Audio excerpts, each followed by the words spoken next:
gave up a TV job to start a podcast in your basement. If that doesn't scream midlife crisis, I don't know what does. It was Championship Sunday here in Indianapolis. What's the mindset then coming in as a defending champion? I want to win. No, I want to win. The young lady over my shoulder, Caitlin Clark. Not the best looking guy. And I don't think anyone's going to sit here and say, Matt Randazzo was really good looking. What has this last month, 2 months, 3 months been like for you? It's an important fan base for the Fighting Illini, is it not? It is. He turned 69 years young last week. He looked good, Coach. Oh, try it. Thank you. Welcome to Off the Air with Matt Randazzo here on a Monday in the Quad Cities. It is Monday, April 21st. Thanks so much for joining us. It was a great weekend. Hopefully everyone had a great Easter. Hopefully everyone had a great Wrestlemania weekend as well. A lot of good stuff happening over the weekend, and we get to chat about it for about 2 hours right here on the show. We want to thank you if you're watching on YouTube, if you're live watching there. We appreciate everyone who does it. There's some everydayers that get on there every single day, has us up over 1,000 subscribers. We really do appreciate that. We're also live on X right now as well. People very good to us on X, so we appreciate you doing that. If you haven't subscribed, though, please subscribe on YouTube. If you're listening on X, head to the YouTube page and subscribe there as well. Like it, respond, all those kind of things you need to do. Smash the subscribe button or whatever the kids say these days. But we appreciate all the support we've gotten on the show. And of course, this is also up on a podcasting platform as well. Any one of your podcasting platforms, it'll be up about 30 minutes after the show gets done. And I would encourage that, especially with the faces we have on today's show, because I'm ugly. God knows Pat Angerer is ugly. Tom Kakert.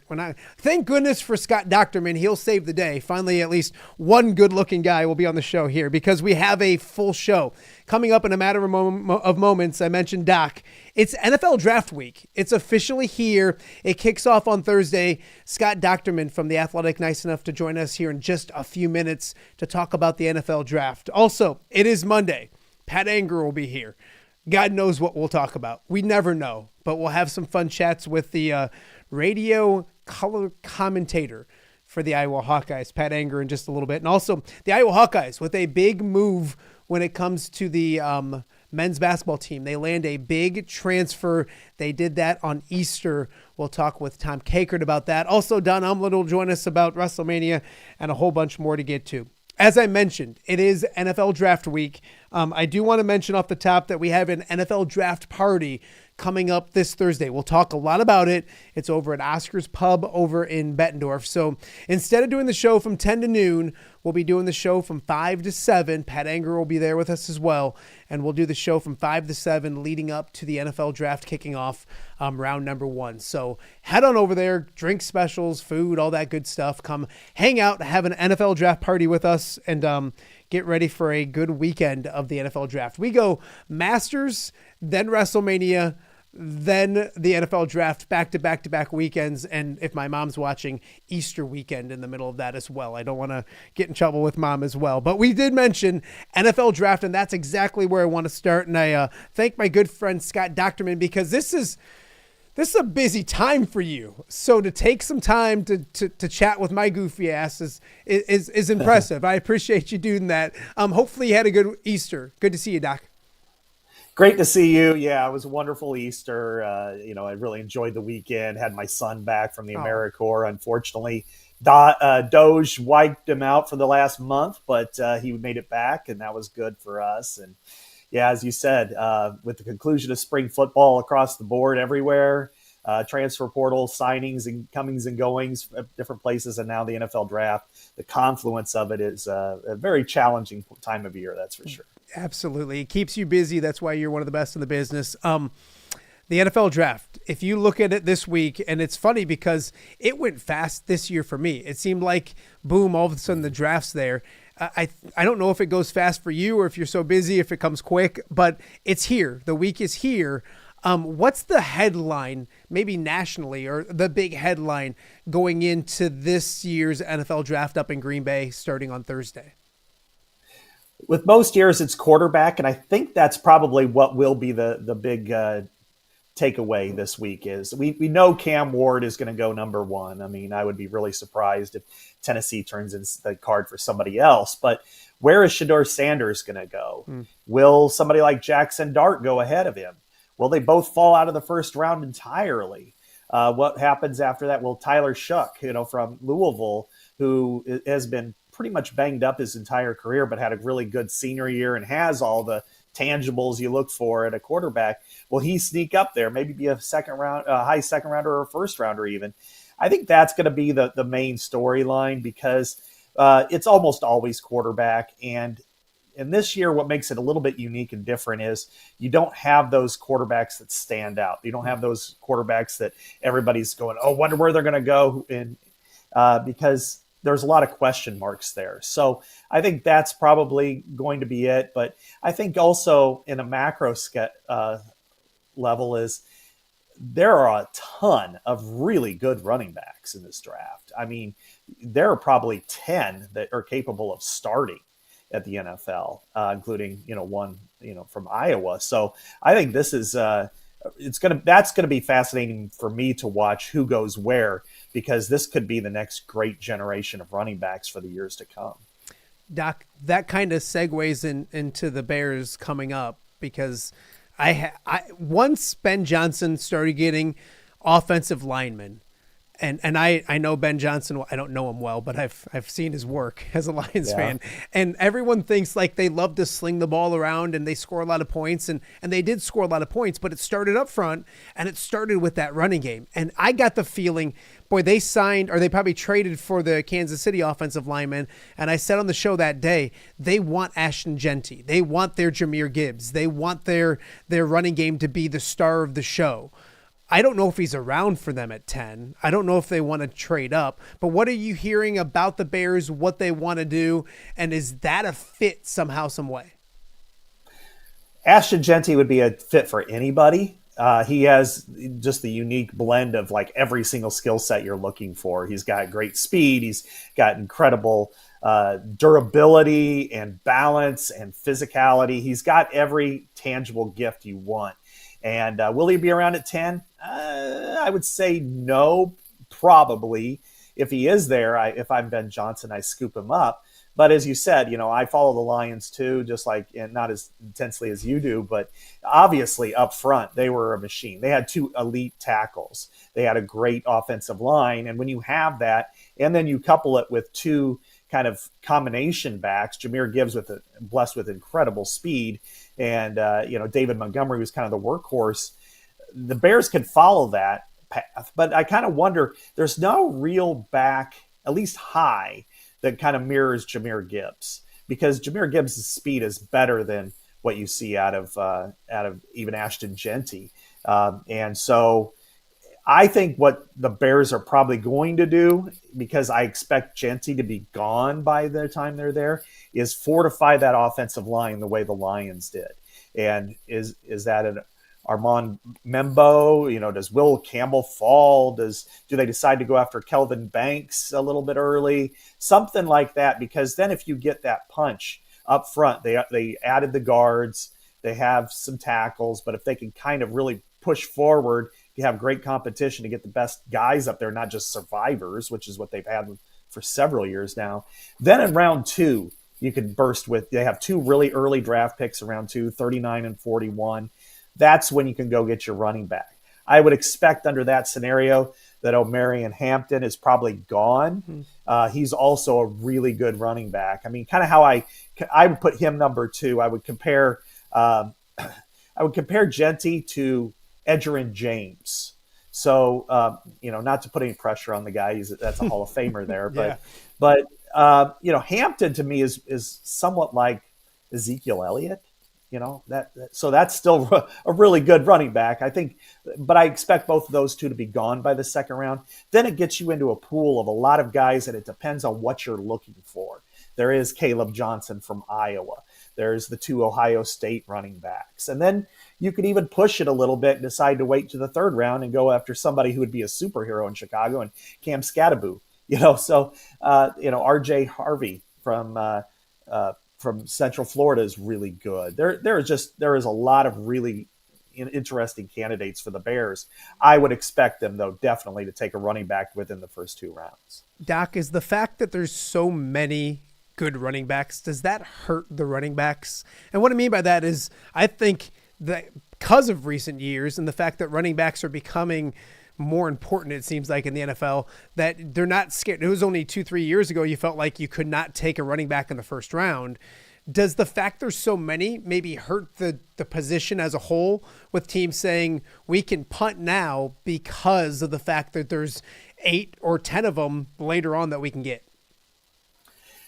Yes and no. Yes, because there is a depth there that you feel like you could probably push it to round 3 and still get a guy who will be a very good back. But I would say that they are starting backs at round 3, which is exactly what you want, but they're not necessarily Pro Bowl backs, which are difference makers, which is a Jahmyr Gibbs, which is a Saquon Barkley, which I think Genty is kind of favorable towards. I think he's the best running back prospect since Saquon Barkley. And as we saw last year, what teams were able to do, and smartly so, was they took advantage of defenses playing too deep safety and decide, all right, we're going to run against it. And when you saw Saquon Barkley have the year he did and other running backs, these types of running backs will attack it. So I think what will happen is there'll be 2 running backs taken in the first round, Hampton and Genty. Round 2, people are going to say, you know what, we got to get our guy who we want to fit. And then the other team, and there's going to be a little bit of a run. I think you'll see, the Ohio State pair, who are tremendous in their own right. They were great. They both had 1,000 yards, won a national title. Travion Henderson and Quidshot Junkins. I think you'll see, a few other running backs. Jordan James from Oregon is pretty high. And then, of course, Kaleb Johnson from Iowa. I think he is a really good fit in Chicago, frankly. I think as a zone scheme, which is what Ben Johnson did really well with the Lions, I think he can really attack. He doesn't have the wiggle that maybe other guys do. He's a good pass receiver. He hasn't really shown it at a high level yet, but except for, that one magical play against Nebraska. But I expect the Bears to take somebody, and to me, I think Kaleb Johnson would be a perfect fit for their system and what they're trying to install. He's bigger than David Montgomery, more explosive than David Montgomery, but not quite Jahmyr Gibbs. If I were the Bears, I wouldn't mind pairing him with somebody late in the draft that maybe has more wheels. Like from Texas, Jaden Blue, might be a 6th rounder, but he was a real, a speedster, a guy that got out in the flat, could do some damage in the passing game. And if the Bears had that 1-2 punch, and DeAndre Swift isn't so bad either. I think that they would be really good at that position. Scott Dochterman from The Athletic joining us right now. One more on Kaleb, because you kind of talked a good amount about him there. I'm a draft dork, and so I read a lot of mocks, and recently I've seen him slipping a little more than I expected. And you mentioned the Bears have 39-41, and so you think they get a running back there. If the Bears don't tap him at 39-41, do you see him slipping a little bit farther down? Is he definitely a 2nd round pick, or what are you hearing going into the draft about his stock, where he's at right now? Definitely a 2nd rounder. No, it's what's weird is I always look at guys actually more of a numerical realm as opposed to a round realm. Sure. He's to me somebody that could go as high as 25 if the right team likes him, or he's somebody that could fall to 65 if the wrong team doesn't. Just the way the draft plays out, there could be a trade. There could be somebody comes up and offers the Bears for 39 and offers a 3 this year and a 2 next year. They probably go, well, okay, that's not bad. So then things happen and shift. So anything is possible. I don't see him falling that far. I have seen some of the same mocks you have. I think, again, it's about preference. What do you want out of your running back? Do you want somebody who is, like in his case, I compare him to David Johnson. He's a one-cut guy. He can, perfect for his zone. He was great in the mid-zone, which was introduced last year by Tim Lester. I think he can really do some damage there. But some guys we want somebody who's got a little bit more wiggle, somebody who can make guys miss more in traffic, and somebody who's probably a little bit more experienced in the passing game. And so I think that's something that could bypass him, but you got guys. Dallas needs a running back in the worst way, and I think he'd be really good there. And they're, I think, at 44. And you look kind of down the list, and there are all these teams that are kind of in the same boat that, or they have a running back, but they want to upgrade. And so I expect him to go probably in the top 50 if I was to ballpark it. And again, the board can make things change. Teams can slip, trade down, that sort of thing. But I think top 50 is probably right on for Kaleb Johnson. Scott Dochterman with the Athletic, joining us right now on Off the Air with Matt Randazzo. There's a couple of NFC North teams that sit there at 23, 24. Packers and Vikings in that order. Where do you see them going? I guess we'll start with the Packers. What are their needs? What are you hearing? And it's in Green Bay. And I know Green Bay sometimes likes to trade down, likes to do those kind of things. As a Lions fan, I remember last year there was the fear that the Lions may trade out of the first round at home in Detroit. Going to be a special atmosphere up in Green Bay, and I hate saying that because I don't like the Packers. But what do they do at 23? Where could they go? Couple of interesting positions, and I think it really is, by a byproduct, it spills over here. And that is, how do they feel about Lucas Van Ness? Do they think that in year 3 he can become a starter and a good starter for them? Because right now he hasn't started a game. He didn't start in college either. And now you're kind of waiting for him to take that next step. I think he's capable of it, but are they getting impatient about it? And if they are, then they're probably going to go with another edge rusher. And there's a lot of really good ones. I mean, our guy who's the best in the business, in my opinion, Dane Brugler at The Athletic, he has 6 edge rushers in the top 22. And so if one of them slips out, I could see him deciding, I could see the Packers decide, what, we're going to get this guy. And if Lucas can win the job, great. If not, we're just going to move on, and decline his 5th-year option eventually and go from there. Or they say, you know what, let's give them a little bit more time. There are still a lot of really good pass rushers deeper in this pool. And they could get another one in the 2nd round. And then maybe go wide receiver, because we know Christian Watson had an ACL late in the season. You got Jordan Love. You really want to make that work. And there are some good wide receivers that in that spot in the draft, 23, make a lot of sense. Luther Burden from Missouri, Emeka Abuka, which he's like the perfect Packer to me, which I know for NFC North fans, we go, I don't want that guy there, because we know what he's you mean. Great possession receiver, can make explosive plays, but he's not Jeremiah Smith. But man, he is so consistent, and he's a great blocker, the ultimate teammate. And you're like, you don't want to play that guy for the next 8 years, but you would if he's there. And that's somebody that I think would be there. And then, the Packers went to that 4-3 last year, and you kind of wonder, are they wanting to shuffle the board up front, maybe a defensive tackle or something.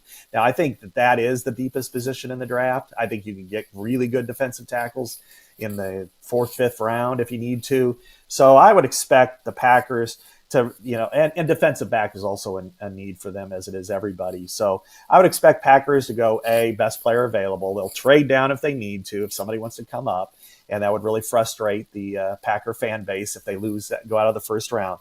But I think they'll probably go best player available between wide receiver, edge, defensive back at 23, and kind of target from there.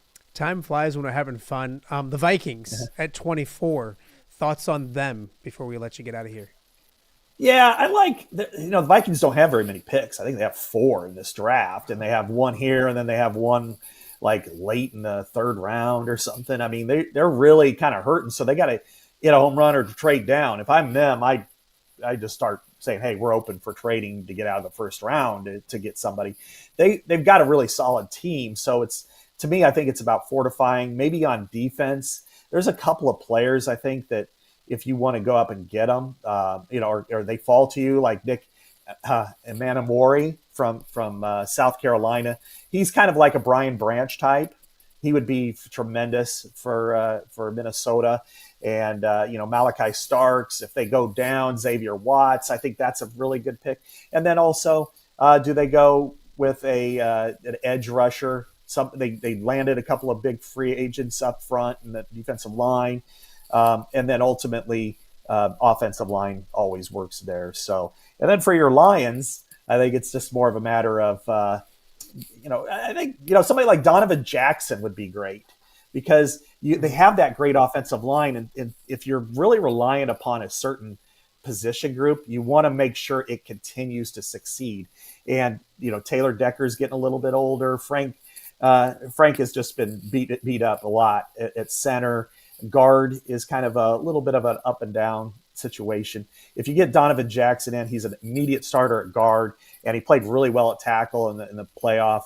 Maybe he kicks outside. Maybe you move Penei Sewell to left side when Decker's completed and move Jackson out. So that's where I would go. Defensive back, edge rusher, kind of just depending on how the board shapes up. The Lions have a luxury of there are a lot of good players there, a lot of good players who play right away, but they're still one of the best teams in the NFL, so they can afford to pick best player available at that point. Doc, you're an NFL draft expert, and you're using current Lions players as examples of good players they could be with Jameer and Brian Branch. What world am I living in right now where my Lions have good players that people want to have? It's crazy. Last one for you. I promised I'd get you out of here. Darien Porter. What are you hearing about him right now? Obviously a Bettendorf kid that we have a lot of interest at. I hope he's a second-round pick, and he did a great job at the Combine. Darien Porter, as we get, 3-4 days from the draft? Second, third round. And I think in his case, his Combine was as impressive as anybody ever there. And him and Jalen Knoll, both Iowa State guys, were out of this world. And I think in his case, Darien Porter made a lot of money. And second and third round are kind of interchangeable a little bit. Money-wise, it's really similar. It just kind of stair steps from there. But I think somebody's going to fall in love with what they see from him, which was he switched positions, awesome special teamer, great kick blocker and everything. And then also he really found his niche as a cornerback. And then you've got the long arms. You've got the great speed. You got the great short range quickness that somebody is, and this is what's going to happen with him, is somebody in that early second round is going to say, you know what, he's got a great starter kit. He's just scratching the surface of what he's capable of doing. Let us work with him. And then we can make him, with that length, with that speed, he can become an elite cover corner for us. So that would be my guess. And maybe the top, 8 to 10 picks in the second round is where I could see him just because of that potential. Gosh, I would love to see it. Okay, Doc, over your left shoulder, is that a Burlington jersey with the old back name on? Is that old school? Absolutely, yes. The Burlington Greyhounds. How do I get one of those? How do I get a Scott Dochterman jersey? I want one signed. I want one above me. I have a couple others actually put away, and I had this one framed. But from the early 1990s, from my beloved MAC conference, which of course they left, and it wounds me to this day that they left the MAC, but they had to. And, all right, last one, because I know you got to go. What's the helmet on your other shoulder? Oh, that's like NFL on Fox helmet. Okay, I didn't know if it was like a Iowa one or anything like that. So hey, I know you're super busy. Appreciate the time. Enjoy the week. It's like Christmas week for you. I know you've done a lot of. How many? Do you know every player? Like, if I gave you a player, are you to that point now where you're pretty confident and like if fourth rounder, you're like an encyclopedia? I can when you get that deep past 100 and 120 that I feel like I have a shot at it. I'm not like the stump the truck or whatever that they do on, I think it's ESPN, where they try to stump people on different, whether they have the tape and stuff. I'm not quite there on that one, but I am going through a capsule writing process of about 120 players to get them ready, because myself and Nick Baumgartner, we alternate picks the first 2 days, first, second, third rounds. And so we do draft grades right away. And it's a very stressful process, and you got to, and I'll give you one quick example. No, go ahead. And I have gotten brutalized by Lions fans because I gave the Jahmyr Gibbs grade, not player, grade an F. And people are like, what? And then of course it comes back to me, that after what season he had. And my reasoning was never Jahmyr Gibbs was not a good pick there. My reasoning was don't draft a running back at number 12 overall. Yeah. Now that whole draft was fantastic. It was so unorthodox that it made you think differently. It's like they drafted a running back at 12, a linebacker at 18, the tight end, and the tight end was Sam Laporta over Michael Mayer, and everybody's going, what the hell? And then Brian Branch, who was supposed to be a mid-first rounder, falls in the second round. And the quarterback goes late, Hendon Hooker, and you're like, what? It's just so unorthodox, and it worked perfectly. So, sorry, Lions fans. It really wasn't about Jahmyr Gibbs. It was about the location of it. And maybe I've come to think better of it. Doc, I've never been more happy that you were wrong in my entire life. That's for sure. And that's the beauty of the business, is because you're going to get a lot right. You're going to get some wrong. That's if you're grading how many players, 60 players right off the jump after the top 120. Yeah, 100 so and some. Yeah, you're going to get a few wrong. I'm glad you got that one wrong. Doc, get to work. I appreciate it. And we'll always bug you and talk to you again real soon. Thanks so much. All right. Thanks, Matt. Appreciate it. All right. Scott Dochterman with The Athletic. If you don't have a subscription to The Athletic, what's wrong with you? Seriously, go get one, especially this time of year. He mentioned Dane Brugler, one of the best in the business as well. So he puts out his mock draft, and it's a fun week. There'll be a lot of mock drafting going on. And as we mentioned, we're going to be over at Oscar's Pub on Thursday. So the Thursday show will not be from 10 to noon. It'll be from 5 to 7 live from Oscar's Pub. Pat Angerer, myself, T-Roy, a bunch of people out there, drinks, food, all that kind of stuff. So come on out to the off-the-air draft party over at Oscar's Pub over in Bettendorf, and we'll have a really, really good time. Well, speaking of the devil, Pat Angerer, I don't know if he's actually the devil. Maybe. Pat Angerer and much more next right here on Off the Air with Matt Randazzo. All right, be honest. Are you craving Hungry Hobo again? You know, that fresh sliced meat piled high on those amazing sandwiches, hot off the grill chicken and steak with all those delicious toppings, the biggest and best selection of baked potatoes, or simply some waffle fries dipped in cheese. Well, now that Quad City favorite is even easier to get. Download the Hungry Hobo app today. Order ahead, skip the line, and earn rewards all at the same time. There's Double Points Monday and exclusive specials as well. With 12 locations in the Quad City area, it's Hungry Hobo. Now even easier to find, but still hard to resist. When it comes to quality, convenient pizza, Godfather's Pizza in Silvis has you covered. Featuring a beautiful dine-in area, delivery, and a carry-out window. Godfather's Pizza is that pizza you grew up with, not a convenience store. You see, at Godfather's Pizza, the dough is made fresh daily. That mozzarella cheese is shredded fresh and never frozen. And those toppings are abundantly piled high each and every time. Locally owned and operated since 2010, Godfather's is a huge supporter of local athletes right here in the Quad Cities. So come on by and check them out at 1211 Avenue of the Cities in Silvis. Order online at godfathers.com and reunite with that same delicious pizza you grew up with. Hello, Dan Pearson here of FCA. Our team is thrilled to support Off the Air with our good friend Matt Randazzo. We share the view of the power of sport when it comes to relationships, including the influence of the coach. FCA believes the coach is the most influential person in America. Matt celebrates local coaches and athletes. His content is informational, insightful, and inspirational. Our Fellowship of Christian Athlete team loves partnering with Off the Air with Matt Randazzo while we engage, equip, and empower coaches and athletes in our 23 counties. FCA, the heart and soul in sports. Rafferty Funeral Home, dedicated to serving families in the Quad Cities since 2007. Hi, welcome. Here, come on in. An experienced staff plans each service to reflect the unique life and legacy of your loved one.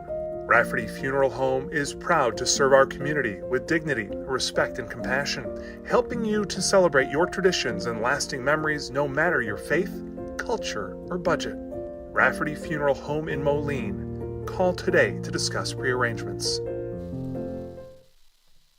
Welcome back to Off the Air with Matt Randazzo here on a Monday in the Quad Cities, Monday, April 21st. So much to get to. We thank Scott Dochterman for kicking off the show. NFL Draft Week is officially here. Doc with The Athletic is as good as it gets. So great insight from him as we get ready for the NFL Draft to kick off. Coming up Thursday night, we'll be over at Oscar's Pub, and rumor has it, this fella, are you working today?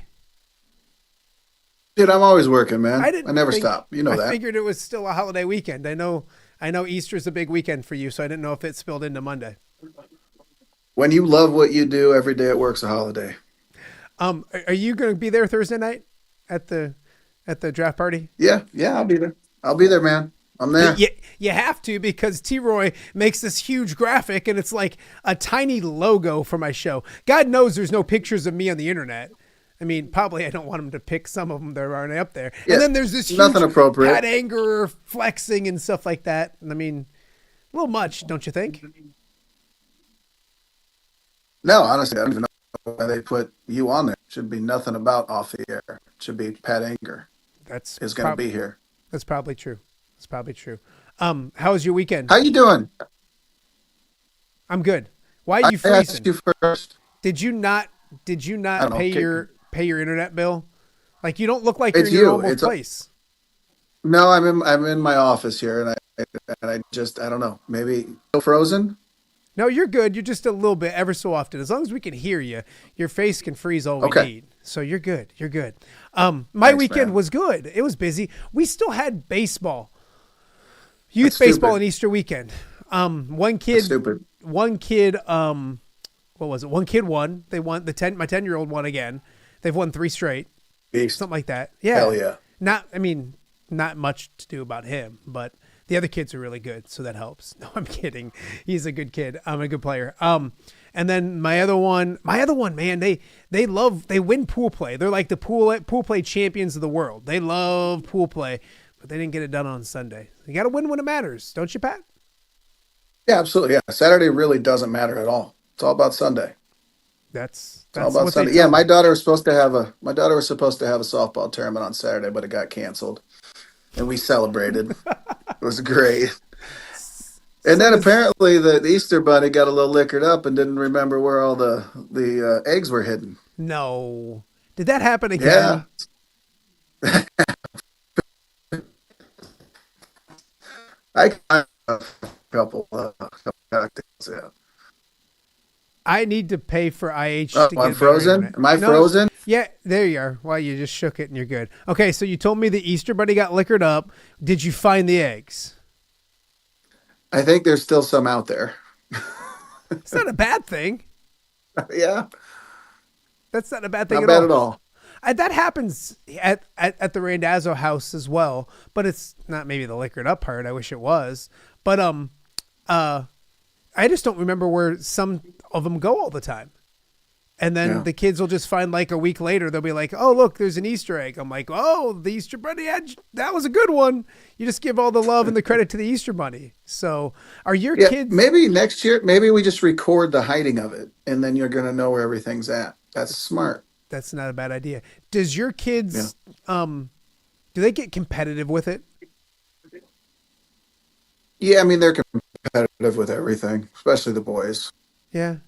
Do they, like, beat up Avery trying to get all the eggs, or do you at least let the young sister get her fair share? No, I tell them, hey, you each get X number. And this year it was each get 10 or whatever. Yeah, right. It's the Angerer house. It's probably like everybody gets 100, and there's only cash. There's only cash in them. No change this year. I know how you. Well, yeah. I mean, I'm still waiting for your check to clear. Otherwise, there would have been more money in there for them. It's on the way. It's on the way. You should never agree to help out an unemployed guy doing a podcast from his loft. It doesn't go well. It's not a great entrepreneurial thing. But you did it anyways. Hey, how lame was Wrestlemania? That's what I was going to get into. I thought it was I don't think it was bad, but I think it was bad because of the bar that they've set. You know what I mean? Yep. Like, last year's was so stinking good. I thought the finish to last night was wonky. It was weird. It didn't flow. And I don't know. Maybe do I not care about Travis Scott, and that makes me, like, in the minority? Like, do more people, like, get pumped up because Travis Scott was there? I don't know. It was just strange. It was like he had nothing to do with that whole storyline. And then you bring him out, and it's just like, what? Bring The Rock out. I mean, maybe The Rock was shooting a movie or being strong or whatever, but I don't know. It just seemed strange. It just was forced when he came out, it felt like. I don't know. And then I was just mad about the girl taking the flop when Stone Cold didn't even hit her. Like, that was just, I don't know. Oh, you're talking about the four-wheeler. You were cranky about that. Well, you would, I don't think you sue him for millions. She could probably sue for millions. But it didn't even hit her, I don't think. It didn't even touch her. Well, I mean, the barricade did move back into her, and then she went flying back. I mean, she didn't go flying back. So that was a delayed fall. Oh, that was delayed. Are you saying she's flopping? She flopped, and I know I'm a pro wrestler. What a flop is. I basketball before I see a time. That was a flop. Do you feel like if you were part of WrestleMania that it would have been better? Because have you lost? Have you lost in the ring? No, never lost. Never even been close to losing. Unlike all those guys that wrestled yesterday. How did you lose the championship belts? If you never lost, I retired. I didn't lose them. I retired. So you legit are? Yeah. Are you 2-0? Yep, 2-0 in world championship matches. Wow, that's not bad. That's not bad at all. Not Did you bad watch both nights of WrestleMania? No, I did not. Did not watch the Saturday night. So you didn't watch our guy Seth Rollins, Iowa's own Seth Rollins, steal the show once again? I did not watch CrossFit Jesus, but the guy's the best. Dude, think about this. There's an event that put 60,000 plus people into a stadium for 2 straight nights, and he's on top of that industry. He's one of the best there is. I would argue that he's the most famous person to ever come out of the Quad Cities. He's on the top 5 list, right? I would 100% agree. 100%. I mean, right now, absolutely. I'm trying to think who's come And the out best of the Quad looking. Cities. Who's come out of the Quad Cities? Roger Craig. I don't know. John Deere. I don't know if John Deere came out of the Quad Cities. Did he? Did he grow up I here? don't know. I think so. We should Google that. I mean, you got the tractor right in front of you. I do. Hey, what do you think of the Illini helmet that I got the other day? Yeah, that looks cool. That definitely ain't fitting Bielema, that's for sure. No, it's not fitting Bielema at all. It is. I just think Seth Rollins, first to finish that up, is fantastic. He's whatever he does and makes successful. Whatever storyline they give him, whatever role they give him, I think him and Paul Heyman will be fantastic together. I'm interested to see where it goes, but I think that match and him may have stole WrestleMania as one of the best things that happened at this year's WrestleMania. Yeah, I didn't see it. I did not see it, but it's great to see him. And obviously, you've talked to Seth before, and I've met with him, trained down there, and he's a really good guy. And he's he represents the Quad Cities really well, and what he does, he's the best in the world at what he does, and it's really, really cool to see a kid from Davenport be that successful. I got to back up. You've trained with him before? Not when I was training for the my world championship matches, I would go down to Black and Brave and train with him and Merrick and Jossie and JT and all those guys. Was he there? So you trained with him? Been trained. I mean, he was telling me what to do. Him and Merrick were telling me what to do. Yeah. I didn't know this. So I've met him 3 times and interviewed him 3 times. And you're right. He's been outstanding every time. It's funny. The very first time he did an open for the Score with us, or I don't know what they call it anymore. Yeah, the Score. And they, you've done some fantastic opens for that show as well. But Thanks, he man. threw me up over his shoulders and all that kind of stuff. He was great. But we went to do an interview and he was very, I don't want to say standoffish, but it was weird because I felt like he didn't know where I was coming from, if that makes any sense. And then once I sat down, we were setting up cameras and everything at his gym in Moline. I think he had one in Moline at that point too. And we were setting up there. And as I talked with him and proved that I knew the business, and we started talking about almost like I proved myself to him in like 5 or 10 minutes, and then he opened up. But I think a lot of media just come at him and they're like, oh, it's fake. It's this, and like once I proved that I respected what he did and knew what he did, he was outstanding. And then we met a few other times as well. We did the last one probably 2 years ago over at his other gym. I need to get him on the show. Maybe you, since you kicked his ass training, maybe you can help me. No, I did not kick his ass. That's what you just said. You said you kicked Seth Rollins' ass while you were training. I heard it. No, I said he told me what to do, and I did it at a mediocre level. But I think too, somebody like that who's literally, he's one of the most popular guys in the sport, and it's one of the biggest entertainment businesses in the world, and I'm sure he's got a lot of people that are pulling at him in a lot of different angles and try to take advantage of him. And he could be what's cool about him is he could be anywhere in the world. He could live anywhere in the world, but he chose to move back here and bring something back to our community. Which is awesome. I mean, and one thing too, I mean, this is off topic, but the guys that built the Last Picture House, they could be anywhere they want in the world, and they chose to bring something back to the Quad Cities, it's awesome, man. It just shows how good of people those guys are. You said this could be off topic. We don't have topics, Pat. We never talk true. about anything. We just hop on. I told my father-in-law the other day, I said, I get done with Pat and I'm like, oh, I almost forget that people could watch this conversation. Like I could get myself in trouble a little bit. Last thing with Seth. Yeah, because he did that open and he threw me up over his shoulders. I wanted him to body slam me. As you know, I can take a body slam, as you've seen. You've been body slammed by professional wrestlers before. Yes, Yep. 3 times, and I wore it. But we don't need to talk anymore about it. But I wore it. But he wouldn't do it because he's like, I'd get in trouble with WWE. I'd get in trouble with this. Yep. So I'm like, just slam me. It'll be worth it. Just slam me. And he wouldn't do it. But it's a really cool open. I got to find that. Well, it started with Hulk Hogan. Remember when he choked out that guy on TV? Remember that? It was oh, you got to look it up. Yeah, he choked out some guy on TV. He was like a late night show host. He choked out a guy on TV and then dropped the guy, and the guy fell back and hit his head. And I think they got sued quite a bit. Oh. So I think they're pretty guarded when it comes to those type of things. And knowing you would probably sue him. You've been in the ring. How, like, the people don't realize those ropes, because you go to train and people just think you like bounce off them like they're stretchy and all that kind of stuff. Like, you've got to hit the ropes correctly. I know, and trust me, the F word, fake, is not to be talked about around them, but it is scripted. But that stuff hurts.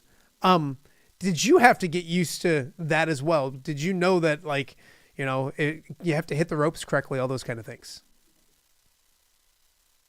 Yeah, I had to learn how to hit the ropes. And I didn't hit them very often in my match, but training, you get a little bruised up, and I didn't. I mean, my match was easy for me. They made it easy for me.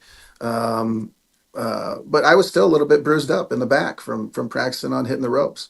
And it's, you learn so many different things. These guys are so freaking skilled. And they're doing it to make it look like it's the most painful thing, and they're doing it safely. It's a skill and it's a dance. And luckily the guys that I wrestled with were very veteran, and obviously, with my man, the one called Manders, who's killing it right now. They took care of me, and they really did a good job, and I felt extremely safe the whole time. All right, I'll let you pick next. I want to talk to you a little bit about the NFL draft, and I want to talk to you a little bit about there's an opening for Pope. Which one do you want to talk about first? Joe Conklin should be the Pope. Wow. I never thought about that. His initials are JC. I mean, Come on. You know what I heard yesterday? I saw somebody sent me a tweet, and it was one of those college basketball like spoof things, and they said Nazarene guard Jesus Christ has officially entered the transfer portal. And I loved it. Like, I shouldn't laugh, but I started laughing so hard. All right, well, so yeah, I mean, I never thought about that. Can you imagine though, like, if Joe was the Pope, like, there'd be people lusting after the Pope? You can't have that. I mean, I think it would only do good things for the religion. Really? You think that? Yeah. I think Joe would have a good time. Yeah, I'm sure he would have a great time. He's going to love hearing this. So, okay, that's my Pope talk for the day. It was funny because a good story that I always tell, the last time there was, before this Pope, there was a transition without a Pope, and it was during Lent. And like my friend Jose Casillas, I was at WQAD and he's like, we were talking about lunch, and I'm like, we're going to go eat meat, and you can't eat meat on a Friday. And I said, you can, because no Pope, no rules. And I feel that's fair. Like, yeah. I think if there's no Pope, like you should be lax on rules until a new Pope comes along. Am I wrong? You're gonna start a war with that type of talk. Yeah, that's true. We've got enough of those going on. That's true. I should pump the brakes on that. It's NFL draft week. Where as you get into this week, I know I've asked you about this in the past, but everything's done, everything's good to go, all that kind of stuff. You really can't do anything more. You look at the draft now, it's going to be in Green Bay this week here, hundreds of thousands of people. I know you didn't go to the draft itself, but between 2009 and 2025, this thing has become like, not that just that year, but talk about how much it's grown, because it wasn't like this back when you were ready to get drafted. Not that you were good enough to get invited and all that kind of stuff, but it's become one of the biggest events. It's like the Super Bowl in April. It's crazy.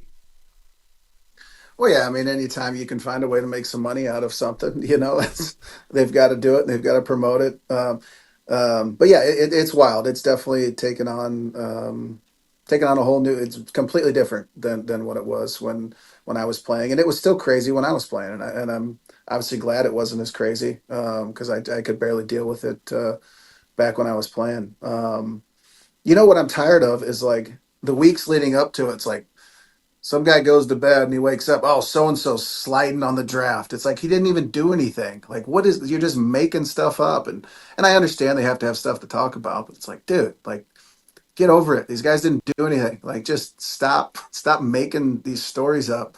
But it'll be cool to get everything done. And obviously, the guys that are talking about it on the media, the majority of them have no idea what they're talking about. I mean, the only people that know are the people in the organizations.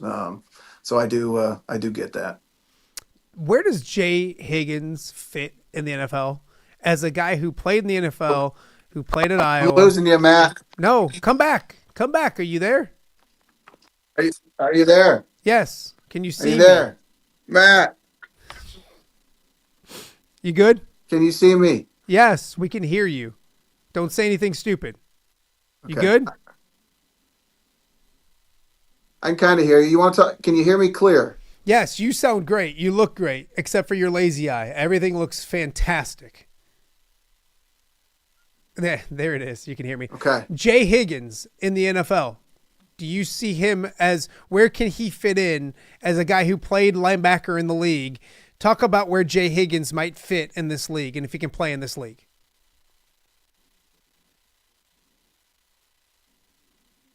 Gosh, I barely hear you, but I'm assuming you're asking about Jay Higgins. And Jay is going to do a really good job. All he's done his whole career is make a bunch of tackles and dominate. He's a player that you want in the NFL. You want a guy like that on your team, not just because he's really good at football, but he's a good human and he's a good leader. And wherever he gets in, whatever system he's in, he's gonna evolve and he's gonna do very well. So I'm not worried about him where he ends up. Wherever he ends up, he's going to be successful, and whoever ends up picking him is going to be extremely lucky. Kaleb Johnson, if you can hear me, your thoughts on Kaleb Johnson, Pat? Yeah, Kaleb Johnson's a beast. He's a beast. And, he can do a lot of things. I don't think a lot of people understand just how he is out of the backfield, catching the ball. He's going to run you over. He can catch the ball. He can beat you. He can beat you with speed. He can beat you with power. He's a stud and a good, mature, humble human being. Once again, just like Jay, he's a guy you want on your team. And I'm really looking forward to cheering him on next year. I know we talked about him a few weeks ago, maybe a month ago with you, but Darien Porter is a young man that you know. Have you talked to him at all during this process? And it'll be a cool experience to see probably Friday night for sure, maybe Thursday, but to hear another Bettendorf Bulldog get his name called in the NFL draft. Yeah, I haven't talked to him. I just kind of want to leave him alone. I'm sure he's got a lot of people pulling him in a lot of different directions, but good kid, good human, insane athlete, and he's going to be the highest draft pick out of Bettendorf in the NFL. I really hope he is, because he deserves it. And yeah, it's really cool to see his story. I mean, he really didn't do much, and didn't really do much. But he didn't really start until this year, and for him to have a successful year and a great combine, and it's really cool because you love when good people are successful. Obviously, people that you've known for a long time, and he's got a great family, and just excited for them, excited for that journey, excited to watch them and cheer them on. There is a correlation between the two of you because you both maybe didn't play a lot early in your career in college, and then you made the most of it. You played well. From Bettendorf, good families, good people. Obviously, the one thing that's not similar is he's tall and athletic, and you're not so much. But there is kind of there's a cool correlation between making the most of your opportunity, and that's what he did in Ames. Finally, he was patient. Yeah, and it's really hard to do nowadays. I mean, we talked about this many times. A lot of kids, they would transfer, and he stuck through, and he worked hard, and he evolved, and he developed, and a lot of kids want to skip that development, and he was humble enough to fight through it and improve, and he trusted the process and trusted the system, and he's going to pay the rewards this week. And two, I mean, his last name's Porter, my wife's maiden name's Porter, so I'm assuming he's going to have to give me some money when he gets drafted because we're going to be related. We're related, right? I mean, I'm assuming same last name. It has to be. But she changed her name, so she doesn't get any money. If she would have stayed with Porter, then she would get money. But she took the Angerer last name for some reason. Well, what if I change my name to her maiden name, or maybe we hyphenate it? Pat Porter. I feel like there is a Pat Porter already. I don't know. That's my mother-in-law is Pat Porter. Yeah, that's true. Is it? I mean, your mom and Mary have the same name. So there's two Mary Angerers. Mm-hmm. Has that been confusing I don't know how this question comes into my head, but has that ever been confusing to people? I think sometimes if she were to go to like the same doctor's office or same something and they both go there, then yeah, that might get confusing. Yeah, I don't know. All right. That's just Maybe. A weird question. Not confusing to me. I'm really smart. You did think, and be honest, you told me before we got on here that you hope that Darien doesn't get drafted ahead of you because you want to be the number one guy at Bettendorf. No, I hope he does. Oh. He deserves it. Well, now that you're on air, you said that, but you told me, texted me, you said, God, I hope that kid doesn't do well. Oh, do you want me to put our text out to the public? Is that what you're trying to get me to do here? Because I could do that. No, we're good. If you want. On that note, I think we're running out of time. No, one more before I let you go. I do want to talk about Thursday because it is a great opportunity. It's funny because sometimes you don't even know you're doing things and suddenly you're doing them. I don't know if this was one of them, but yeah, that's happened like 4 times this week or last week. So yeah, it was yeah. You're so lovable. People love you. Hey, just think, it wasn't too long ago that nobody cared about you anymore. And now that you're the voice of Iowa athletics, thanks, man. You're the voice of Iowa athletics, hired by Joe Conklin, who's the face of the state of Iowa. And like you guys have taken over the world, and that's just where we're at in life. But it'll be a good time. It's not like we're not acting like you have to. Hey, we're not making you run a marathon or something like that. We're asking you to come to a great establishment, eat and drink, and hang out with great people. I think it's a pretty good gig. Yeah, it's a win. It's an absolute win. Tell I'm people, looking forward to it. Hopefully, we get a good crowd. Yes. So come out. You'll sign people's faces. You'll sign people's Iowa paraphernalia, all that kind of stuff if they come out. Didn't know where you're going with that, but yep. You paused there for a little bit. I did, but I couldn't think of paraphernalia. The other thing I was going to say was going to get me canceled. So, I thank you for doing this each and every week. I really look forward to it. And the beauty part is you just killed 25 minutes to a half hour of my show, and we didn't even have anything planned. You know that these podcast things are getting popular. Did you know that? Are people stealing your idea that you stole from from T. Roy and Foster? No, I didn't steal And from Serge? them. I'm just, hey, imitation is the greatest form of flattery. Have you heard that? My dad always used to say Yep. that. He also used to say a lot I of think I things. heard that from Dwight Schrute. Oh, I'll tell you before we let you go, the highlight zone. Dan Pearson, love Dan Pearson, and we're competing with him over at WQAD, but Dan was the man. He was just awesome. And they did an entire promo for their show one fall because we're competing and we're getting better, I think, and doing okay. And they were just at a copy machine and they were just making copies. And Pearson came over. There was other stuff to it, but he picked up and he goes, always duplicated, but never replicated or something like that. Always something like that. And then there's only one original. And the kind of the same thing. Imitation is the sincerest form of flattery. It was the best promo I've ever seen. Obviously so good I butchered it. Yeah. But that's true to an extent. Actually, the best one they ever did was Dan, and I'm sitting here pumping Dan's stuff, but they had a little baby crying.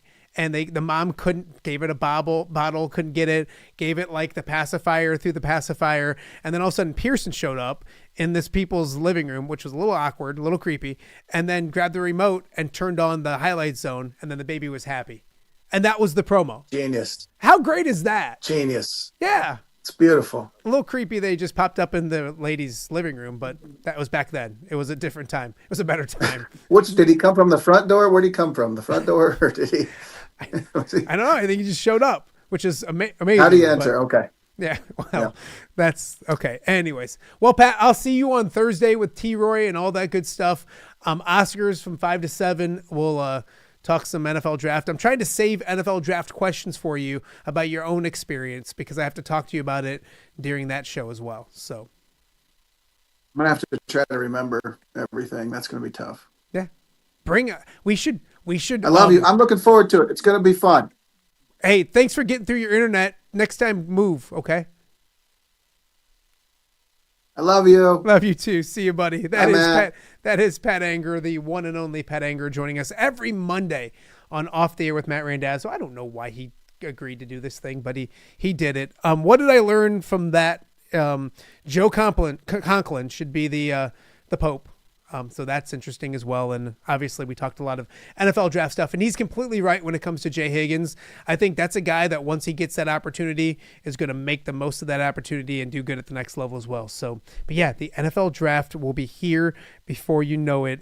Thursday night, it all kicks off. We're going to be over at Oscar's Pub over in Bettendorf. So we'll talk a lot about that this week, but we do encourage everybody to get on out there, enjoy it, come check out the show, and then stay for the draft as well. So we'll talk a lot about that throughout the week right here on Off the Air with Matt Randazzo. Well, we're just getting started, halfway home right now. Coming up next, Tom Kakert will be along to talk about a big commitment for the University of Iowa. We kind of buried the lead because that may have been the biggest thing that happened this week, but we'll talk with this weekend, I should say. So Tom Kakert and much more straight ahead right here on Off the Air on a Monday.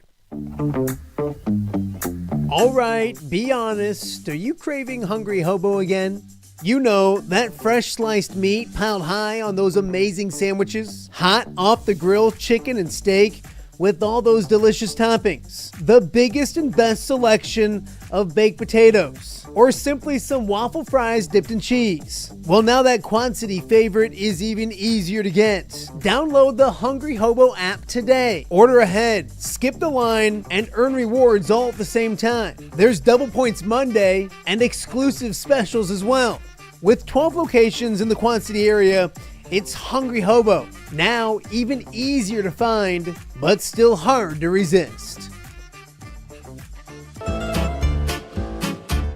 When it comes to quality, convenient pizza, Godfather's Pizza in Silvis has you covered. Featuring a beautiful dine-in area, delivery, and a carry-out window. Godfather's Pizza is that pizza you grew up with, not a convenience store. You see, at Godfather's Pizza, the dough is made fresh daily. That mozzarella cheese is shredded fresh and never frozen. And those toppings are abundantly piled high each and every time. Locally owned and operated since 2010, Godfathers is a huge supporter of local athletes right here in the Quad Cities. So come on by and check them out at 1211 Avenue of the Cities in Silvis. Order online at godfathers.com and reunite with that same delicious pizza you grew up with.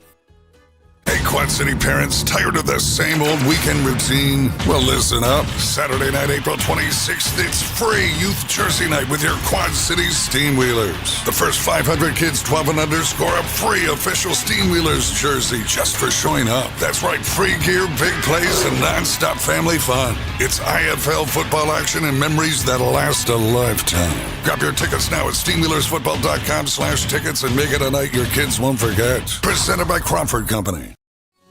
Please join us April 24th through May 3rd online for the 28th Annual Chuck Long Charity Auction presented by Atlantic Bottling Company. This year's event features over 200 amazing items. The more bidders we have, the more money we'll raise for life-altering therapy for kids in need right here in the Quad Cities. So please, bid high and bid often. Brought to you by these sponsors. Rafferty Funeral Home, dedicated to serving families in the Quad Cities since 2007. Hi, welcome. Yeah, come on in. An experienced staff plans each service to reflect the unique life and legacy of your loved one.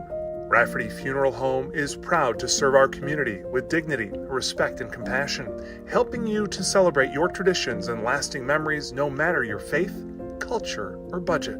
Rafferty Funeral Home in Moline. Call today to discuss prearrangements.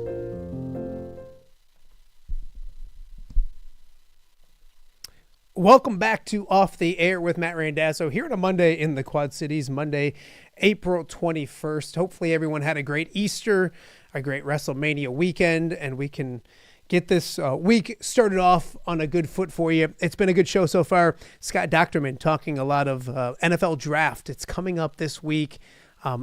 On Thursday, it kicks off. Round 1 Thursday, rounds 2 and 3 on Friday, and then 4 through 7 coming up on Saturday. Pat Angerer joined us as well, and now we're joined by this young man who was in my basement for most of last night watching Wrestlemania, and now is busy, hard at work because the Hawkeyes have you busy once again, Tommy. How are you? First and foremost, good morning, happy Monday. How are you, buddy? I'm doing good. I'm still looking for that Bears mini helmet that show up on your desk. I don't think I'll allow that one. That's the one I don't think I'll allow. You said you hate them because you hate Bears fans. I hate the entity. Yes, I hate the majority of Bears fans are stupid. And I've had to grow up with them, and they think they're the Packers. They think they're the Patriots or any other successful organization ever.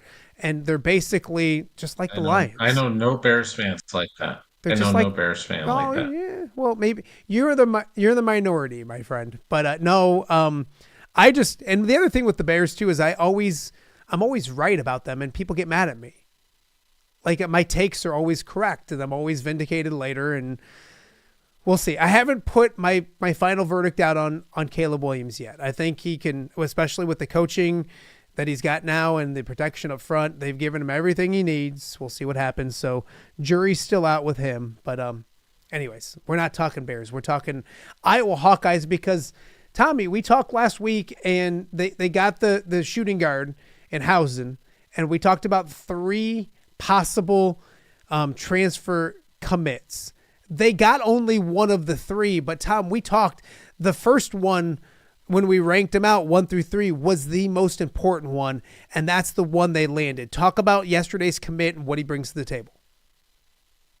Alvaro Folgueiras from Spain, who went to Robert Morris the last 2 years, actually came over and went to DME Academy down in Florida, which is the same place where Keegan and Chris Murray went during their prep school year. And it's an interesting player. So 6'9", more of a 4 than a 5. So they still have kind of, I think a need to find somebody with some size. but he's very skilled. He was the player of the year in the Horizon League, averaged 13 points a game, almost 9 rebounds. Also shot over 41% from three. So he's a good fit with Hausen and with Bennett Sturts. I think that's a pretty potent threesome to put out in the court in terms of offensively being able to score. So that was a definite pickup because they needed some size. They needed another big player. They've recently gotten Trevin Urick, the big kid from West Wayne Valley, but to ask him to come in and be the starting five this year, I think would be a bit much. So they're probably looking for another big man. Uh-oh, Tommy. Come back to me, Tommy. Now, Tom was telling me, he was texting me during the show that he was having some internet issues. So what we'll do is we'll let him re-link up. I'm going to send him a text and tell him to reboot and see if we can get Tom Kakert back. Because, big weekend for the Iowa Hawkeyes and information we need to know heading into next season, because we'll come back. We won't have Tommy looking that dumb and pause right there, because it's been a good off season for Ben McCollum if you look at it, because he lost everybody. Nobody from the University of Iowa stuck around and stayed, except for Cooper Koch. So they've had to rebuild this thing from the start. And obviously Bennett Sturts is going to be a huge addition, one of the best point guards in the country, Valley Player of the Year, somebody who knows Ben McCollum really well. So that's a great foundation. But give Iowa credit. They've gone out to the transfer portal and they landed Hausen with a lot of competition. And then they landed Alvaro, and I wish I would have listened to how he pronounced his last name. But the Horizon Player of the Year, and somebody who has a good skill set, shot over 40% from three, a big man, some size that they needed. And then, you look at that and you have a nice core of three players to go along with the Drake transfers that bring familiarity. The big guy, Bam, is going to do, or Cam, is going to do a good job inside. Tavion Banks is a good basketball player. So those guys know the system and have some familiarity. And then you throw in a Cooper Koch that got robbed of that freshman year, has 4 years left, and was a 4-star kid, a top 75 kid. There's a lot to start being interested about when it comes to the University of Iowa. So we're going to get Tommy back up here again and then ask him about where they go from here, because I think obviously they still have some spots. They still have some need. I think they need a big five. I think they need a big guy at the five. I think the new guys have stretch four and can play inside, has some size and good rebound. But if they could find a rim protector, somebody like that to possibly hop back in and do well there, would be a very good thing as well. So what we're going to do, and Tommy has confirmed his internet went down. So we'll get him repopulating and get him back up here again coming up in just a second. We're going to take a quick break, pay some bills. That's always important. And hopefully we'll have Tom Kakert coming up. And then also Don Umland around the corner as well, because we're going to break down a little Wrestlemania. So it's been a fun Monday. But between Pat, and that's all Pat at IH, his internet, and then Tommy's internet, he's working on it, is what he just texted me. So we'll take a quick break, and we'll have much more with Off the Air with Matt Randazzo coming up right after this break. We'll be right back.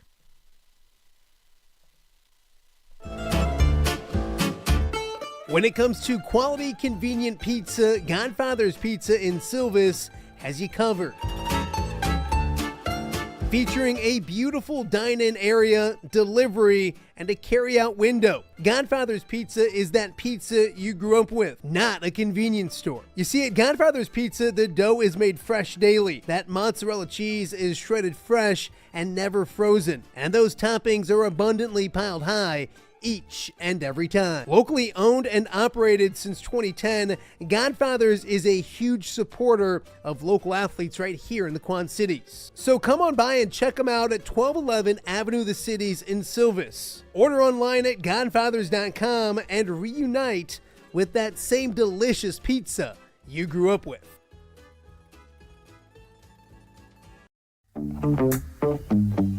All right, be honest. Are you craving Hungry Hobo again? You know, that fresh sliced meat piled high on those amazing sandwiches, hot off the grill chicken and steak with all those delicious toppings, the biggest and best selection of baked potatoes, or simply some waffle fries dipped in cheese. Well, now that Quad City favorite is even easier to get. Download the Hungry Hobo app today. Order ahead, skip the line, and earn rewards all at the same time. There's Double Points Monday and exclusive specials as well. With 12 locations in the Quad City area, it's Hungry Hobo. Now even easier to find, but still hard to resist. Please join us April 24th through May 3rd online for the 20th annual Chuck Long Charity Auction presented by Atlantic Bottling Company. This year's event features over 200 amazing items. The more bidders we have, the more money we'll raise for life-altering therapy for kids in need right here in the Quad Cities. So please bid high and bid often. Brought to you by these sponsors. Hey, Quad City parents, tired of the same old weekend routine? Well, listen up. Saturday night, April 26th, it's free youth jersey night with your Quad Cities Steam Wheelers. The first 500 kids 12 and under score a free official Steam Wheelers jersey just for showing up. That's right, free gear, big plays, and non-stop family fun. It's IFL football action and memories that'll last a lifetime. Grab your tickets now at steamwheelersfootball.com/tickets and make it a night your kids won't forget. Presented by Crawford Company. Rafferty Funeral Home, dedicated to serving families in the Quad Cities since 2007. Hi, welcome. Yeah, come on in. An experienced staff plans each service to reflect the unique life and legacy of your loved one. Rafferty Funeral Home is proud to serve our community with dignity, respect, and compassion, helping you to celebrate your traditions and lasting memories no matter your faith, culture, or budget. Rafferty Funeral Home in Moline. Call today to discuss prearrangements. Hello, Dan Pearson here of FCA. Our team is thrilled to support Off the Air with our good friend Matt Randazzo. We share the view of the power of sport when it comes to relationships, including the influence of the coach. FCA believes the coach is the most influential person in America. Matt celebrates local coaches and athletes. His content is informational, insightful, and inspirational. Our Fellowship of Christian Athlete team loves partnering with Off the Air with Matt Randazzo while we engage, equip, and empower coaches and athletes in our 23 counties. FCA, the heart and soul in sports. View from the West, the podcast covering Illinois high school football. It's going to be a hard-hitting game. It's going to be great football. Weekly analysis and reaction from around the western side of the state of Illinois. This is the game we had circled when the year started. Follow along on YouTube and subscribe wherever you listen to podcasts. It's big-time football out there tonight, and I know we can play big-time football. View from the West. We got you covered. Welcome back to Off the Air with Matt Randazzo, and we're back to this handsome fellow right here. Tom, move your head to make sure I know that you're there. Tommy, are you down again? Oh, Tommy. Oh, good old Tommy. Tommy. We'll see if he gets hopped back in there again. We are going to go to Don Umland. That's what we're going to do. Live podcasting at its finest is what we're going to do. So, because it was a big weekend of Wrestlemania, and Tom must not have paid for his internet bill, which is understandable. Sometimes people forget to do that. So we're gonna effort to pull our good friend Don Umland out of the blue and have him come save the show and talk a little wrestling to get to. 1 second. Tom just texted me, if anybody's wondering, that it's down again. Of course it's down again.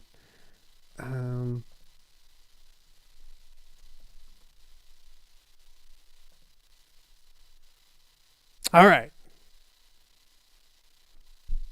Let's get rocking and rolling and see if we can get Don Umland to hop back on. But hopefully everyone had a great, fantastic Easter weekend and holiday weekend as well, because WrestleMania was a big thing that went on Saturday and Sunday night. We'll get to Don Umland here in a minute just to talk all about that as well. We mentioned the Iowa Hawkeyes getting a basketball commit, which is a very cool thing for them. Ben McCollum doing a good job putting things together and doing a good job with that. And then also, Don says he's on, but he's not. Here's what we're going to do, because I got to do everything all at the same time. We're going to take another quick little break. We'll be right back. Gone off the air. Are you looking for the Quad City's best chips and salsa? There's only one dude to turn to. Right on. Snoop. Hand-cut chips, fried fresh with that crunch you've come to love. And the most addicting salsa with delicious fresh ingredients each and every time. Pick up your chips and salsa, queso, enchiladas, and much more at the Stern Center in Rock Island. To place your order, simply call the man himself. It's Snoop at 309-314-8197 and find out for yourself what the rest of the Quad Cities already loves. Please join us April 24th through May 3rd online for the 20th annual Chuck Long Charity Auction presented by Atlantic Bottling Company. This year's event features over 200 amazing items. The more bidders we have, the more money we'll raise for life-altering therapy for kids in need right here in the Quad Cities. So please bid high and bid often. Brought to you by these sponsors. Rafferty Funeral Home, dedicated to serving families in the Quad Cities since 2007. Hi, welcome. Hi. Here, come on in. An experienced staff plans each service to reflect the unique life and legacy of your loved one. Rafferty Funeral Home is proud to serve our community with dignity, respect, and compassion, helping you to celebrate your traditions and lasting memories no matter your faith, culture, or budget. Rafferty Funeral Home in Moline. Call today to discuss prearrangements. Welcome back to Off the Air with Matt Randazzo here on a Monday. It was such a good Monday. Everything was going great. Scott Dochterman hit a home run, as always. Pat Angerer, there was a few bumps along the way, but we got through Pat. Tommy having some internet technical difficulty at his house. So we're going to get to our next guest, and a guy we had on Friday previewing WrestleMania. He's our officials expert. He's also a WrestleMania expert. What are you eating? Are you chewing gum or are you eating something? Just chewing gum. I love how I'm the fallback if everything just goes awry. You're not the fallback. You were going to join the conversation after Tom. We had to move you up a little bit because I'm worried that Tom's not paying for his internet. We may need to have a talk with him. Maybe do a GoFundMe for Tommy to help him. I don't know if he's paying for it. Hey, I'm a busy guy, so time is of the essence here. So. Yeah, I can tell. Don, it was WrestleMania 2 nights. I think the easiest thing to do right now, because we could talk forever, and I don't want to talk forever. We're not going to do another episode we did on Friday. But how would you grade WrestleMania? A 1-letter grade of both nights, everything combined. How would you grade WrestleMania this year in Vegas? Probably a C+. I mean, if you and I briefly discussed this when we got off the phone, last night, it was like, will I remember this WrestleMania? Maybe for a couple of things, but as an overall, it was kind of just unremarkable. It's kind of how I take it. Yeah, no, I would almost give it a C. I think a C plus is. Here's what I was just texting with a buddy, actually texting with Owen Freeman, who loves wrestling, about it. And if you take the finish of night 1, which was the Seth Rollins match, which we talked with Pat Angerer about earlier in the show, that triple threat match, and if you put it at the end of Sunday night, I think Sunday was very solid. I think you had a good triple threat. The Fatal 4-Way was really good. You got a few surprises. I know you're a surprise guy, but Joe Hendry being the open challenge and Becky Lynch returning. I think just the way the final match ended kind of left a sour taste in people's mouth. I think if you take the body of work last night and put the main event from Saturday night on, you have a really good WrestleMania, but that's only half. There was a lot of misses throughout. We'll start with that main event with John Cena. He becomes the 17-time world champion. I don't like the way it ended. I thought there was a lot wrong with it, but I do like the black and white, the demeanor, the way he acted afterwards, the press conference afterwards. He's doing a good job with the heel role. It was just disjointed and a little wonky the way the match went. Would you agree? Yeah, wonky was the word. You took the words out of my mouth. Wonky seemed to be the word.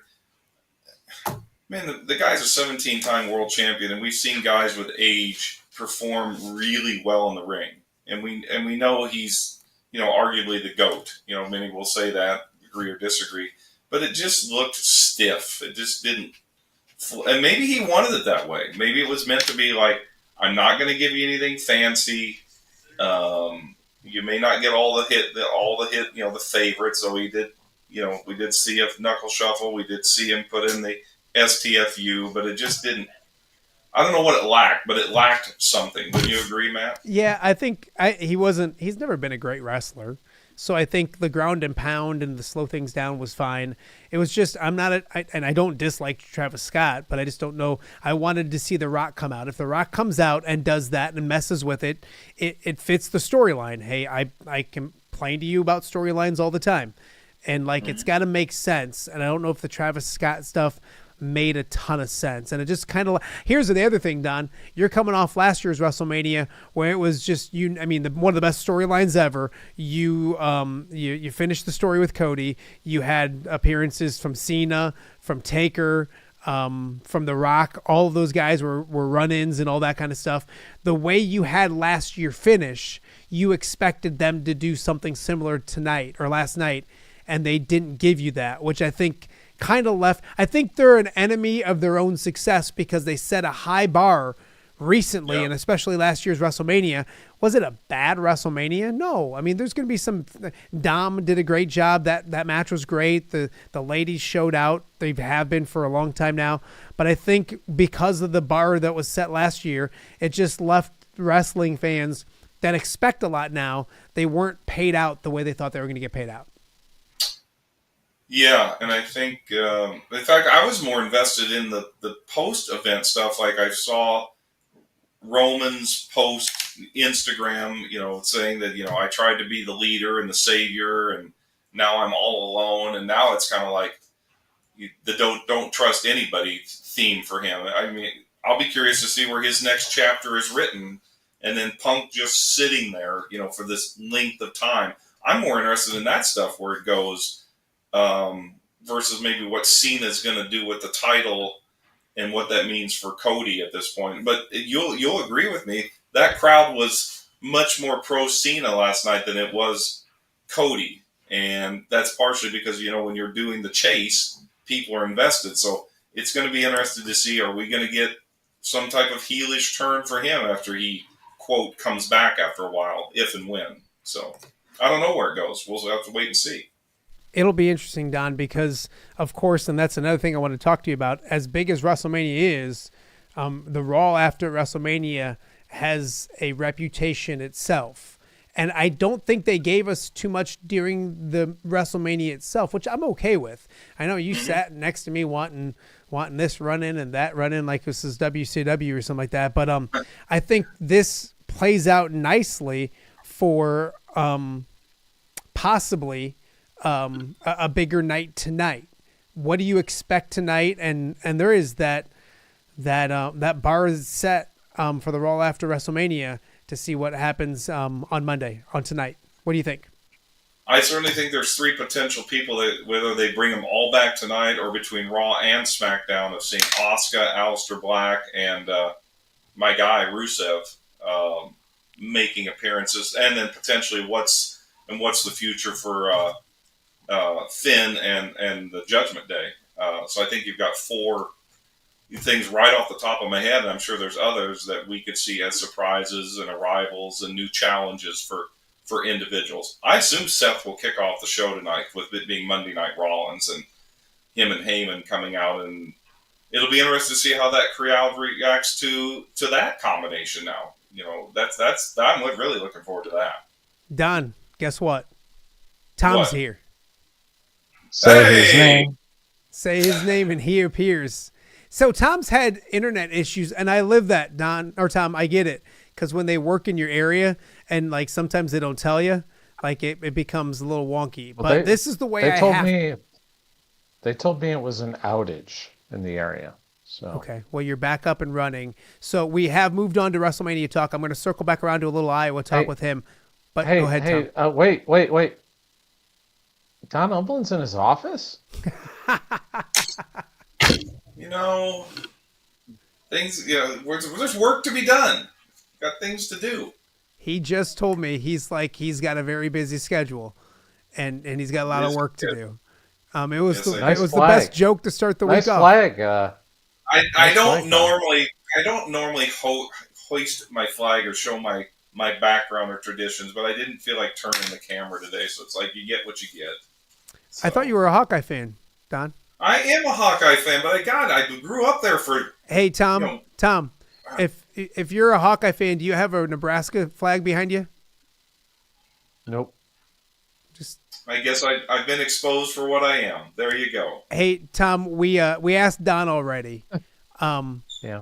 Grade WrestleMania. Well, probably a B+.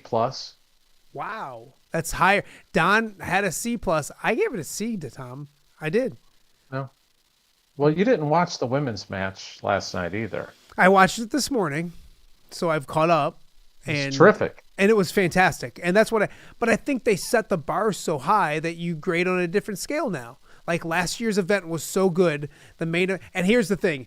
If you have a test at school and you get like 1 point for all these 20 questions, and then you have the last essay question and it's worth like 15 points. And if you bomb that question, you're going to bomb the test. And that's what the main event is to me. It's like, that's the biggest question in the test.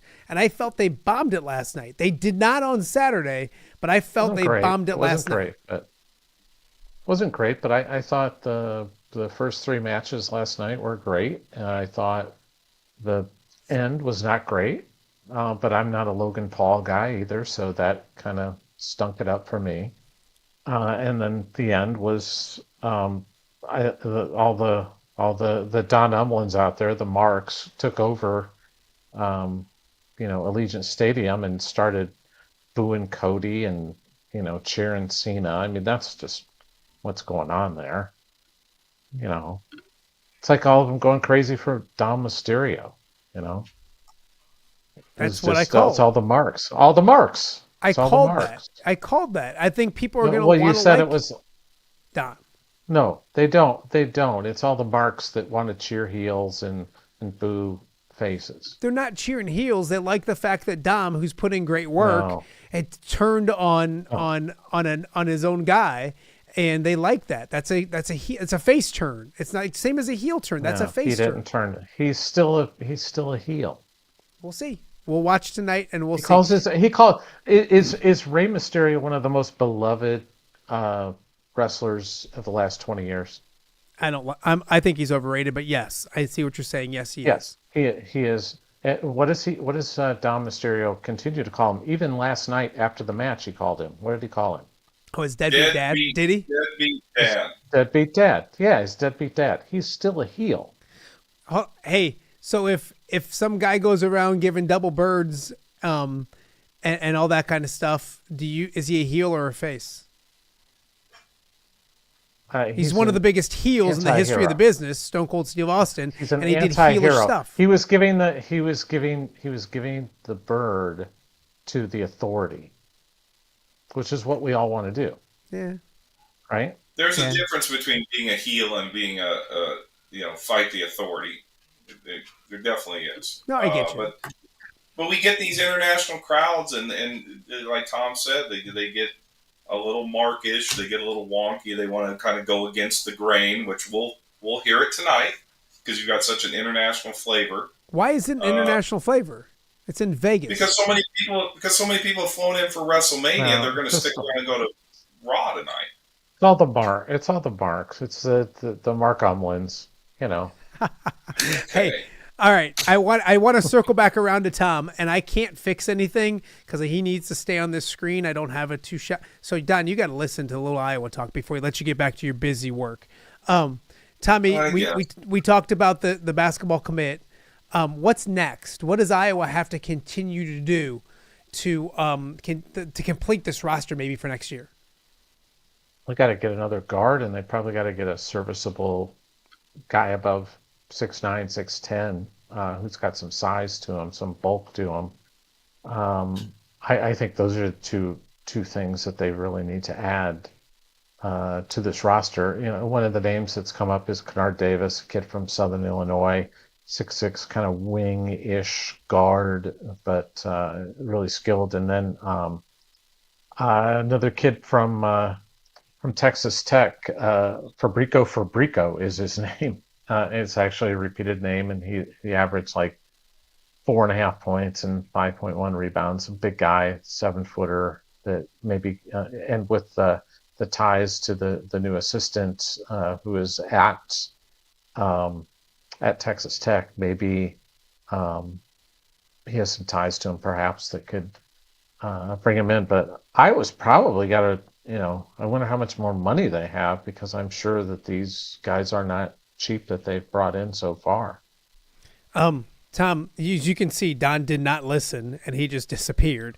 So we'll just do it like this. I think we'll be okay without him. Say his name, and he disappears. There he is.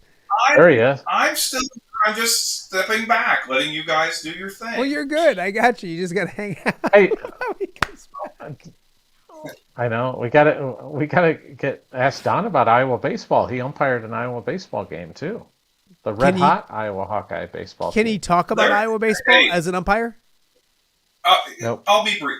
They're really good. I mean, when you've won 11 of your last 12 games within conference, I mean, that tells you you've got depth. Their pitching has been good. They're getting timely hitting. They've got a couple big hitters. I mean, and they're pesky at the plate. I mean, they're just, they don't win. They don't blow people out typically. I mean, I'm snapshot of watching their games, what I see, but I mean, they don't make many mistakes. I mean, and Rick, that's a Rick Heller coach team, and they're going to be tough in the tournament. They'll be a good team.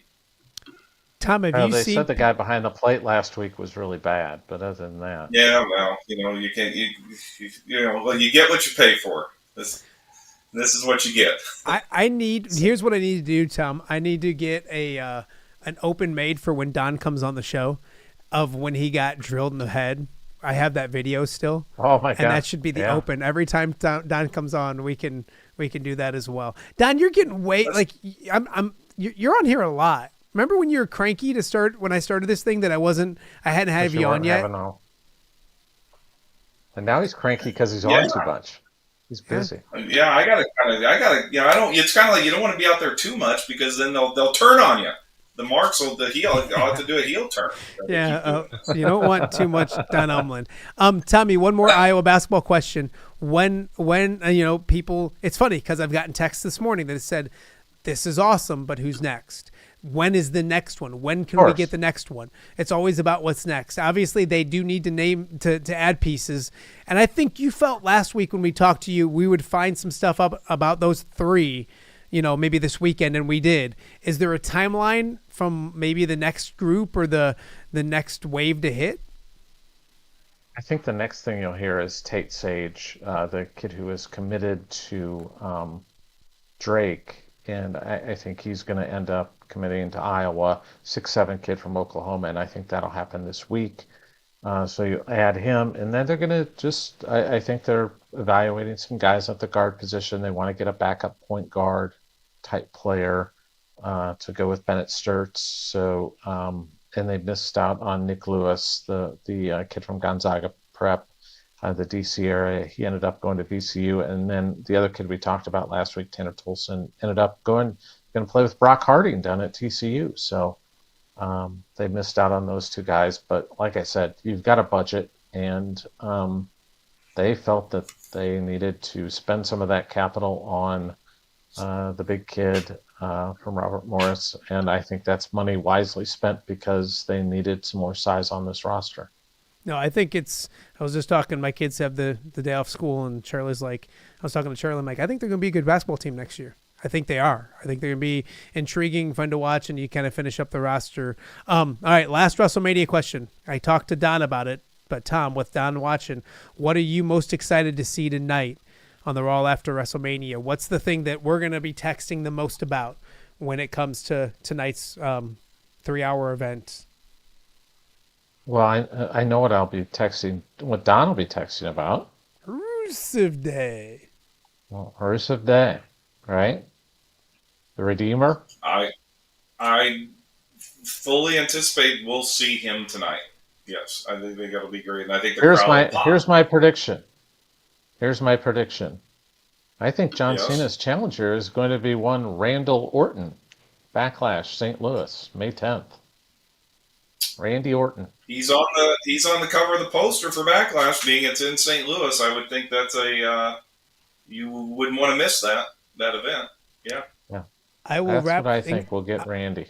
I'll wrap things up. Hey, with and this. by the way, one of the things that impacted, I think, the actual overall card, especially yesterday, I think we'd all agree that if it was Randy Orton and Kevin Owens going at it, it would have been a freaking great match that we would have enjoyed. And instead, we got kind of this campy thing with Joe Hendry, which was fun, but not really a great match. Nope, I would agree. I think I said that when it was like, man, if you put that match, I thought last night was really good. I'll tell you, Tom, because you weren't with us, but if you take your last night's body of work and just change the WrestleMania main event from Saturday, I think it's a really good WrestleMania yesterday. I thought the card throughout, it just kind of, I thought the opposite. I thought the main event was great on Saturday and the rest of it was kind of very average. It was just very underwhelming. But anyways, I want to leave with this. I'm going to leave with 2 words. Don Umlin, thanks for joining us on today's show. 2, Yeah. 3, 4. Oh, yeah. I guess that's more than 2. One map. Hey, do you have your clicker with you, Don? Are you using your clicker? It's not a clicker. God, you guys, it's an indicator. We talked about this. Well, you know what? On Friday's show, you indicated you can't count, which is my favorite thing. So there you go. All right, fellas. I appreciate Don for jumping in earlier than expected. Tommy, I appreciate you getting through the internet issues. It happens.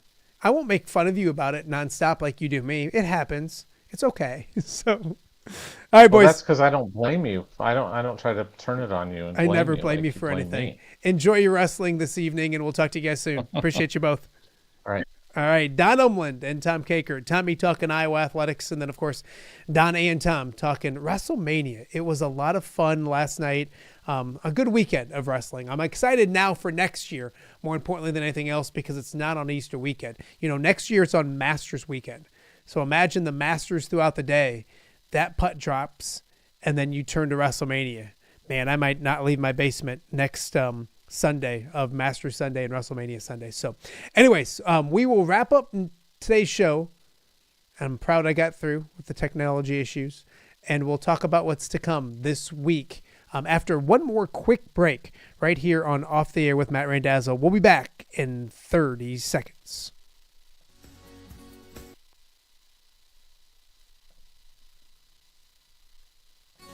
Please join us April 24th through May 3rd online for the 28th annual Chuck Long Charity Auction presented by Atlantic Bottling Company. This year's event features over 200 amazing items. The more bidders we have, the more money we'll raise for life-altering therapy for kids in need right here in the Quad Cities. So please bid high and bid often. Brought to you by these sponsors. Of course, it is coming fast. We just saw the promo for it. The Chuck Long Charity Auction will open up midnight Wednesday. So basically Thursday is when it opens up online. On Wednesday's show, we'll be joined by Chuck Long and Angie Peterson to talk about this year's event. We'll talk about some items, why it's important, all of those kind of things. We really desperately need your help right here in the Quad Cities as well. It helps kids right here in the Quad Cities, and that's one thing that I want to emphasize with this show. Yeah, we talk a lot of Iowa athletics, Illinois athletics, all those kind of things, but it's a Quad Cities show. So we need the help of people right here in the Quad Cities to raise money for kids right here in the area. So we'll get with them on Wednesday. Also talk to Chuck about the Iowa football happenings going on, a new quarterback and all those kind of things. So excited for Wednesday's show as well. And we'll continue to talk about the Chuck Long charity auction over the next couple weeks right here on Off the Air with Matt Randazzo. Also coming up later this week, we are efforting to be joined by Grace Buffelli, the Northern Iowa standout, the three-time state champion at North Scott, who just now, late last week, transferred to Creighton for her final year. So hoping to catch up with Grace Buffelli here real soon. Also, I'm expecting a coaching, not change, but maybe a vacancy to be filled later this week as well, as soon as today maybe. So hopefully we'll be talking to a new football coach coming up maybe this week as well. Also, Wednesday will be Steamwheelers Wednesday. And on Thursday, we're heading to Oscar's Pub. The show will be live. Myself, Pat Angerer, T-Roy, a bunch of different people will be there from 5 to 7 doing the show live, and then stay for the draft that starts at 7 o'clock. So a very busy week when it comes to Off the Air with Matt Randazzo. We thank you guys so much for watching each and every day, whether you watch it live, whether you watch it later, whether you're watching on the podcast form. And, of course, we also thank our fantastic sponsors for allowing us to do this show each and every day at 10 a.m. right here in the Quad Cities. If you're interested in working with Off the Air with Matt Randazzo, reach out, direct message me, get a hold of me. We would love the support from a lot of great businesses right here in the Quad Cities, but you can see 5 right there. I cannot thank them enough for what they're allowing us to do right here Off the Air with Matt Randazzo. That'll do it for today's show. We'll be back with another edition of OTA tomorrow.